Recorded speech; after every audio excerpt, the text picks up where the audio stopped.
মৎস্য ও পানি সম্পদ মন্ত্রণালয়ের উপদেষ্টা ফরিদা আক্তার বলেছেন, গরুর যে বুদ্ধি আছে সেটা অনেক মানুষের নেই। গরু ছাগল তামাক পাতা খায় না, কিন্তু অনেক মানুষ তা ক্ষতিকর জেনেও খায়। আজ শনিবার 31শে মে বিশ্ব তামাক দিবস 2025 উপলক্ষে রাজধানীর উসমানী স্মৃতি মিলনায়তনে আয়োজিত আলোচনা সভায় তিনি একথা বলেন। মৎস্য ও পানি সম্পদ উপদেষ্টা ফরিদা আক্তার বলেন, আমাদের দেশে পুরুষের সিগারেট খাওয়াকে স্বাভাবিক করে ফেলা হয়েছে। বড়দের সামনে এটাকে বেয়াদবি দ্বারা হয়।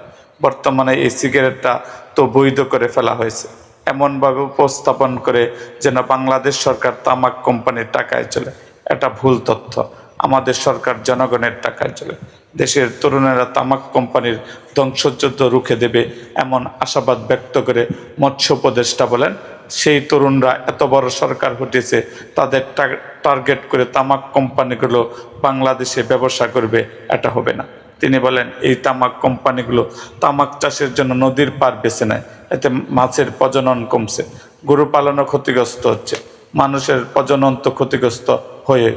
স্বাস্থ্য মন্ত্রণালয়ের দায়িত্বে থাকা প্রধান উপদেষ্টার বিশেষ সহকারী অধ্যাপক মোহাম্মদ সাইদুর রহমান বলেন, সব নেশা মহাতুরন ধূমপান, অথচ আমরা আমাদের সন্তানদের বাঁচাতে তেমন উদ্যোগ নিতে পারছি না।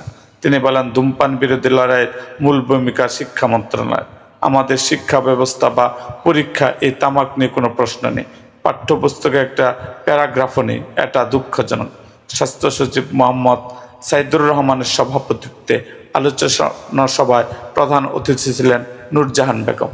এতে আরও বক্তব্য দেন রেল সচিব ফাহিমুল ইসলাম, স্বাস্থ্য অধিদপ্তরের মহাপরিচালক অধ্যাপক ডক্টর আবু জাফর প্রমুখ।